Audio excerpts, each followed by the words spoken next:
ঠাকুরগাঁওয়ে ৬৮টি rail ক্রসিংয়ের মধ্যে gateman রয়েছে মাত্র ৮টিতে, ৭টি অরক্ষিত। প্রায়ই ঘটছে দুর্ঘটনা, প্রাণ যাচ্ছে পথচারী ও যাত্রীদের। জনবল সংকটের কারণ দেখিয়ে জনসাধারণকেই বরং সচেতন হওয়ার পরামর্শ দিয়ে দায় সারছে রেল কর্তৃপক্ষ। ঠাকুরগাঁও প্রতিনিধি এমএস আমাদের রিপোর্ট।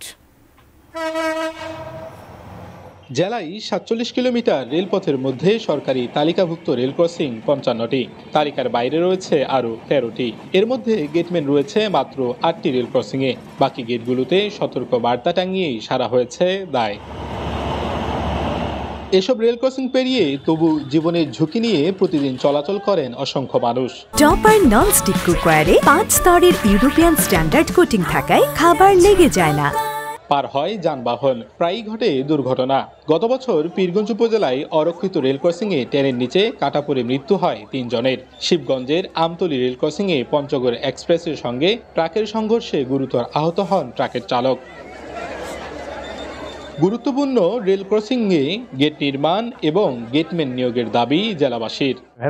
গাড়ি চলে আসে, ওই সময় অ্যাক্সিডেন্ট হওয়ার সম্ভাবনা বেশি এখানে। অনেক সময় যে হট করে গাড়ি চলে আসে, তাছাড়া মনে করেন দোনোপাশে বাগান গাছপালা, এগুলোর জন্য রিস্ক। এখানে কুয়াশা কিছু দেখা যায় না, এখানে যদি একটা গেট হয় তাহলে আমাদের জন্য ভালো হয়।